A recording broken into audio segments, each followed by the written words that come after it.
सभी दोस्तों को नमस्कार। स्वागत है आप लोगों का RKGS क्लासेस में। हम बायोलॉजी के प्रीवियस ईयर के महत्वपूर्ण प्रश्नों की श्रृंखला देख रहे हैं। कल तक बायोलॉजी के हमने 207 प्रश्न करा दिए थे। आज हम एक और नए वीडियो में 208 नंबर प्रश्न से शुरुआत करेंगे। तो आइए देखते हैं आज का पहला प्रश्न क्या कहता है। जब हम बकरी या भेड़ का मांस खाते हैं तब हम हैं डैश है। पहला है प्राथमिक उपभोक्ता, बी है द्वितीयक उपभोक्ता, सी है तृतीयक उपभोक्ता, डी है इनमें से कोई नहीं। ये BPSC 1995 में पूछा गया क्वेश्चन है। तो जब मनुष्य अगर बकरी या भेड़ का मांस खाता है तो वो जो कहलाता है वह होता है द्वितीयक उपभोक्ता, यानी जो उसका सही आंसर होगा वो होगा आंसर नंबर बी।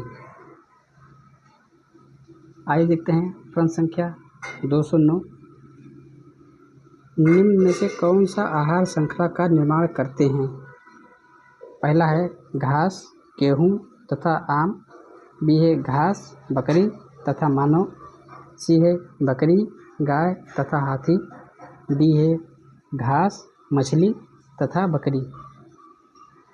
तो इसका जो सही आंसर होगा वो होगा आंसर नंबर बी, यानी जो घास, बकरी तथा मानव हैं ये आहार श्रृंखला का निर्माण करते हैं।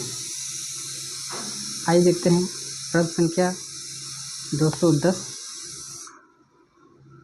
भोजन, प्रकाश और स्थान का प्रतिस्पर्धा कहाँ पर सबसे अधिक होता है।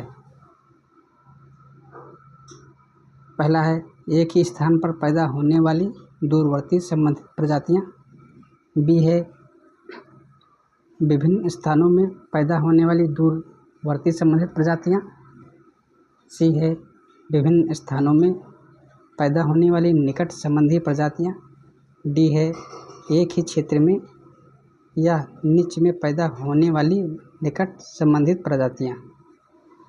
तो इसका जो सही आंसर होगा वो होगा आंसर नंबर डी, यानी जहाँ भी एक ही क्षेत्र में अगर प्रजातियों की संख्या अधिक है तो वहाँ पर कंपटीशन जो होगा वो ज़्यादा होगा। आइए देखते हैं प्रश्न संख्या 211। घटती उत्पादनशीलता के क्रम में पारिस्थितिक तंत्र में निम्नलिखित में से कौन सा क्रम सही है। पहला है मैंग्रोव, सागर, घास के मैदान, झील, बी है सागर, झील, घास मैदान, मैंग्रोव, सी है मैंग्रोव, घास के मैदान, झील और सागर, डी है सागर, मैंग्रोव, झील, घास के मैदान। तो इसका जो सही आंसर होगा वो होगा आंसर नंबर डी, यानी अगर पारिस्थितिक तंत्र में सबसे ज़्यादा अगर उत्पादनशीलता पाई जाती है तो वो पाई जाती है सागर में, उसके बाद मैंग्रोव, उसके बाद झील, उसके बाद घास के मैदान में। आइए देखते हैं प्रश्न संख्या 212। निम्नलिखित में से किस कार्य से पारिस्थितिकी संतुलन बिगड़ता है। पहला है लकड़ी काटना, बी है सामाजिक वानिकी, सी है वन महोत्सव, डी है वन रोपण। ये UPSC 2014 में पूछा गया क्वेश्चन है। तो इसका जो सही आंसर होगा वो है आंसर नंबर ए, यानी अगर लकड़ी काटते हैं तो उससे जो है पौधों की संख्या घटती है। इससे होता है कि जो इकोसिस्टम होता है वो असंतुलन हो जाता है।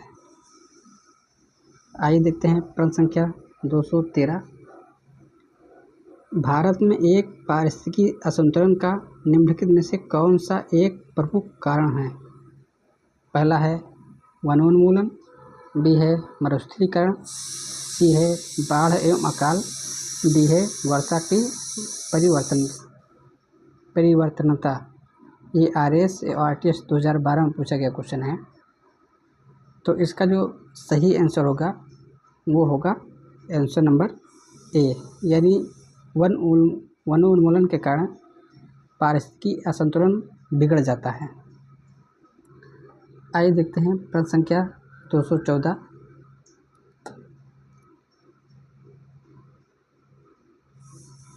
ऐसा वृक्ष जो ग्रीन गोल्ड के नाम से लोकप्रिय है लेकिन जो पारिस्थितिकी की दृष्टि से अनर्थकारी है वह कौन सा है?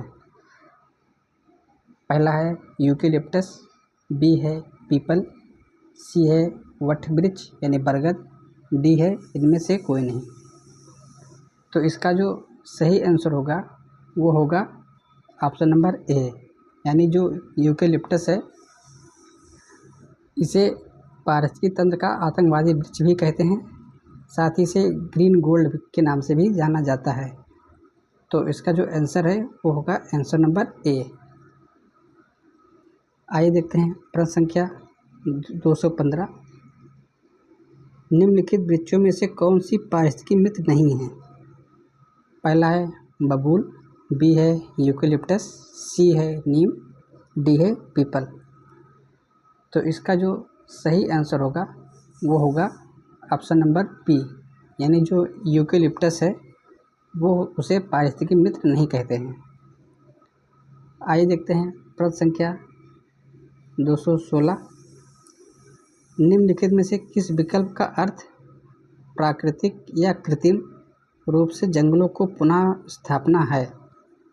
पहला है डिफॉरेस्टेशन, बी है एफॉरेस्टेशन, सी है रिफॉरेस्टेशन, डी है हीफॉरेस्टेशन। ये RRB NTPC 2016 में पूछा गया क्वेश्चन है। तो इसका जो सही आंसर होगा वो होगा रिफॉरेस्टेशन, यानी प्राकृतिक एवं कृत्रिम रूप से जंगलों को पुनः स्थापित करना रिफॉरेस्टेशन कहलाता है, जिसमें जंगल में पेड़ पौधे लगाए जाते हैं। आइए देखते हैं प्रश्न संख्या 217। सौर ऊर्जा का अधिकतम स्थिरीकरण किसके द्वारा किया जाता है? पहला है कवक, बी है प्रोटोजोआ, सी है हरे पादप, डी है जीवाणु यानी बैक्टीरिया। तो सौर ऊर्जा का जो अधिकतम स्थिरीकरण किया जाता है वो किया जाता है हरे पादप, यानी जो हरे पौधे हैं उनके द्वारा, यानी इसका जो सही आंसर होगा वो होगा आंसर नंबर सी। आइए देखते हैं प्रश्न संख्या 218। अधिकतम ऑक्सीजन किससे उपलब्ध होती है? पहला है पादप प्लवक पुंज, बी है हरे जंगल, सी है घास के मैदान, डी है रेगिस्तान। ये SSC 2015 में पूछा गया क्वेश्चन है। तो अधिकतम ऑक्सीजन जिससे उपलब्ध होता है वो होता है पादप प्लवक पुंज से, यानी जो इसका सही आंसर होगा वो होगा आंसर नंबर ए। आइए देखते हैं प्रश्न संख्या 219। वातावरण में ऑक्सीजन की मात्रा अपेक्षाकृत नियत रहती है क्योंकि यह किसके द्वारा छोड़ी जाती है? पहला है चट्टानों द्वारा, बी है जानवर द्वारा, सी है सागर द्वारा, डी है पौधे द्वारा। तो इसका जो सही आंसर होगा वो होगा आंसर नंबर डी, यानी वातावरण में जो ऑक्सीजन नियत रहती है वो पौधों के द्वारा रहती है। अगर पृथ्वी पर पौधे ना पाए जाएं तो कार्बन डाइऑक्साइड की मात्रा बढ़ जाएगी। आइए देखते हैं प्रश्न संख्या 220। निम्नलिखित में से कौन सी पारिस्थितिकी तंत्र में एक दिशीय प्रवाह दर्शाता है? पहला है प्रकाश, बी है ऊर्जा, सी है जल, डी है बायोमास। तो इसका जो सही आंसर होगा वो होगा आंसर नंबर बी, यानी जो ऊर्जा पिरामिड होता है वो हमेशा सीधा एक दिशीय होता है तथा सीधा होता है। आइए देखते हैं आज का आखिरी प्रश्न, प्रश्न संख्या 221। निम्नलिखित में कौन सा कथन सही है? पहला है ज्वायुमंडलीय पारिस्थितिकी तंत्र में ऊर्जा का प्रवाह एक दिशीय होता है।